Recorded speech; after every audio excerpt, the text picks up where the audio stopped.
आज मेरे व्याख्यान का विषय है जुड़े अर्थात ट्विंस। ठीक है, जुड़े वह संतानें होती हैं जो एक ही माँ से एक ही गर्भावधि में एक ही समय या कुछ समय के अंतराल पर, ठीक है, पैदा होती है। ये तीन प्रकार की हो सकती हैं, फ्रेटर्नल ट्विंस यानी भ्रातृ जुड़वे या जैमर्स, दूसरी है मैटरनल या आइडेंटिकल ट्विंस यानी समान यमज या मातृ यमज, और तीसरा है सियामीज ट्विंस यानी सियामीज यमज। ठीक है, फ्रेटर्नल ट्विंस में क्या होता है, इसमें दो अलग अलग ओवम को दो अलग अलग स्पर्म फर्टिलाइज करते हैं, इससे इसके कारण दो अलग अलग जाइगोट बनते हैं और इससे दो अलग अलग संतानें उत्पन्न होती हैं। ठीक है, ये क्या हो सकती है, सेम हो सकती है या डिफरेंट भी हो सकती है, यानी डाटर डाटर हो सकती है, दोनों डाटर हो सकती हैं, या दोनों सन हो सकते हैं, या उनमें से कोई एक सन या एक डाटर हो सकता है, जैसा उसका जीन कॉम्बिनेशन बनेगा। ठीक है, जिस तरह का स्पर्म उसको फर्टिलाइज करे ओवम को। ठीक है, तो इस तरह से जो संतानें उत्पन्न होती हैं बिल्कुल सगी, जैसे सगे भाई या सगी बहनें या सगे भाई बहन होते हैं, इसी तरह की ये संतानें होती है, क्योंकि इनका जीन कॉम्बिनेशन अलग होता है, क्योंकि ओवम भी अलग होता है और स्पर्म भी अलग होता है, तो जो कॉम्बिनेशन बनता है वो अलग अलग बनता है दोनों का। ठीक है, इनमें सगे भाई बहनों जैसा या सगे भाइयों जैसा या सगी बहनों जैसा ही अंतर देखने को मिलता है, ये बिल्कुल समान नहीं होते हैं। ठीक है, दूसरा है मैटरनल ट्विंस। इनमें क्या होता है, एक ही ओवम को एक ही स्पर्म फर्टिलाइज करता है, उससे जो जाइगोट बनता है वो जाइगोट समान रूप से दो भागों में बढ़ जाता है और इसके कारण दो क्या है संतानें बन जाती हैं, और ये क्या होती हैं, सेम लिंग वाली होती है, क्योंकि एक ही जाइगोट के विदलन से बनती है। अगर मान ली जाइगोट का कॉम्बिनेशन XX था तो दोनों क्या होगी, डाटर होंगी।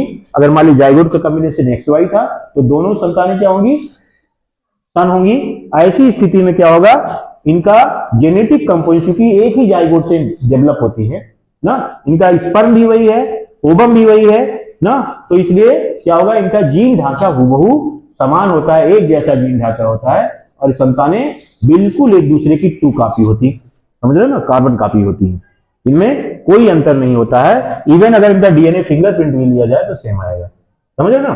तो ये संतानें अगर इनको अलग अलग वातावरण में ना पाला जाए, ये हुबहू समान होती है ना, जैसे एक लॉन्ग हेयर स्टाइल रख ले, एक छोटा बाल रख ले तो ये अंतर दिखेगा इस तरह का, लेकिन चेहरे और बॉडी फीचर में कोई अंतर उस तरह से नहीं दिखता है। ठीक है, तो वातावरण का अगर उस पर प्रभाव ना हो तो। ठीक है, तो इस तरह की संतानें क्या होती है, जीन ढांचा समान होने के कारण बिल्कुल आइडेंटिकल होती है, एक दूसरे की टू कॉपी होती है। ठीक है, तो ऐसे जुड़वों को मैटरनल या आइडेंटिकल ट्विंस कहा जाता है। तीसरा क्या हो सकता है, सियामीज ट्विंस। इनमें क्या होता है कि जब एक ही ओवम को एक ही स्पर्म फर्टिलाइज करे और जो जाइगोट बने वो विभाजित तो हो लेकिन कहीं ना कहीं आपस में जुड़ा रह जाए, यानी जाइगोट पूरी तरह से इसमें विभाजित होकर अलग नहीं होता, बल्कि कहीं ना कहीं जुड़ा रह जाता है। अब उस जहां वो जुड़ा है उस स्थान पे शरीर का जो भी अंग विकसित हो रहा होगा वो क्या हो, उसके द्वारा वो व्यक्ति जुड़ा रहता है। इस तरह का पहला मामला श्याम देश, जिसको वर्तमान में थाईलैंड कहा जाता है, वहां देखने को मिला। वहां दो बहनों का जन्म हुआ जिनका नाम था मिली और क्रिस्टीन। ये दोनों बहनें आपस में रीढ़ की हड्डी द्वारा जुड़ी हुई थी।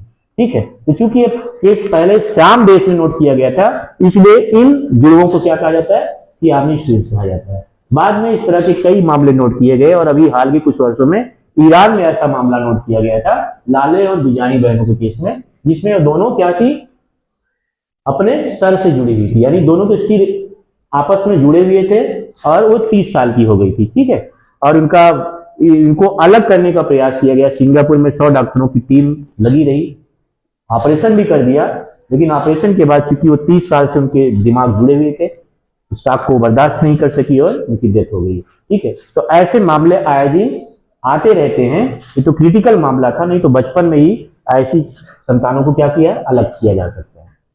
ठीक है, और कहीं अगर दिमाग के अलावा और कहीं से जुड़ी हो तो उनको आराम से सर्जरी द्वारा अलग कर दिया जाता है। ठीक है, तो ऐसा नहीं, इस तरह के मामले आते रहते हैं। तो इस तरह से देखिए, तो ये जुड़वे हमारे अब ना 3 प्रकार के होते हैं। मैं समझता हूँ इस लेक्चर से जुड़वों को लेकर के आपकी जो समझ है बिल्कुल क्लियर हो गई होगी, कॉन्सेप्ट भी क्लियर हो गया होगा ना। तो ये है जुड़वों के बारे में।